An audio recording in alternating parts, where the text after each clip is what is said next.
What specific actions are you, as potential Feds leaders, going to take to continue to acknowledge and advocate for vulnerabilities that women-identifying individuals and people with uteruses face on campus? I also want to work with Brian Schwan, our VPOF, and make sure that sexual violence survivors have the medical care that they need. I just want to make sure that we're not talking about it, just talking about it. I want us to have concrete actions, and I think that's what my platform offers. Before that, we really want to work with the province to make sure that women are getting that funding to get into STEM. That's what Waterloo's about.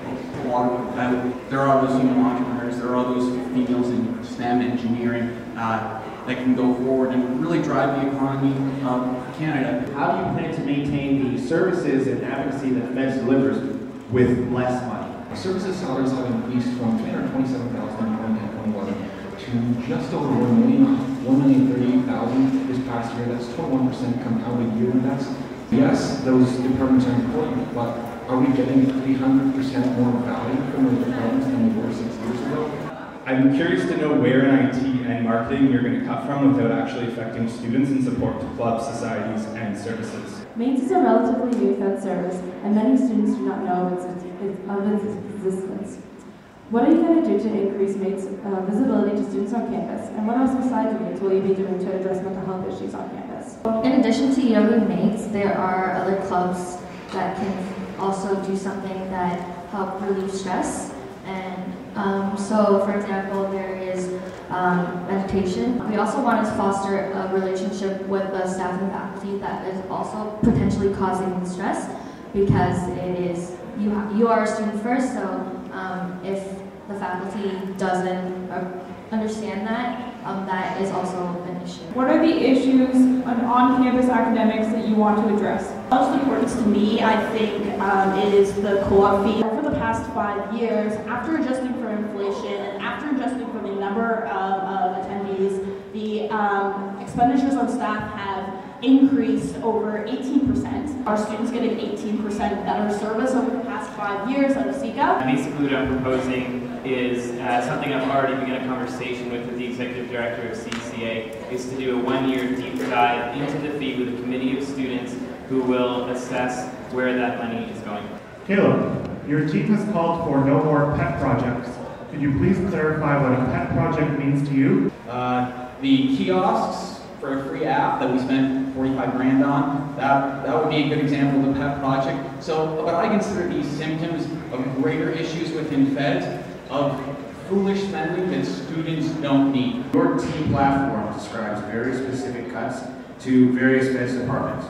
How did you settle on these specific numbers? To a large degree, that information is unfortunately confidential. From the publicly available information, I was looking at auditors' reports and budgets from past years. It seems as though you just came to a number that made sense through looking at the financial documents and not the impact that it will have on the student body and the services that they receive. In your opinion, are there other third-party groups other than WPERD that you believe are not providing service to UW undergraduates? So one fee that we all pay a substantial amount for is the Imprint fee. The Imprint provides great service, but they massively overprint. You can often see right there stacks and stacks of Imprint newspapers that are never opened and never read. So we need to re-examine how Heather's actually on the board of Imprint. We need to re-examine, okay, are we printing sufficient levels, and how can we further cost-effective online? You know, Imprint is an independent organization outside of Feds, so I think it's problematic in terms of a candidate or anybody running for Feds to comment on how an independent organization should run. What specific plans do you have to improve Feds commercial services? I'm still learning more about Feds commercial services. I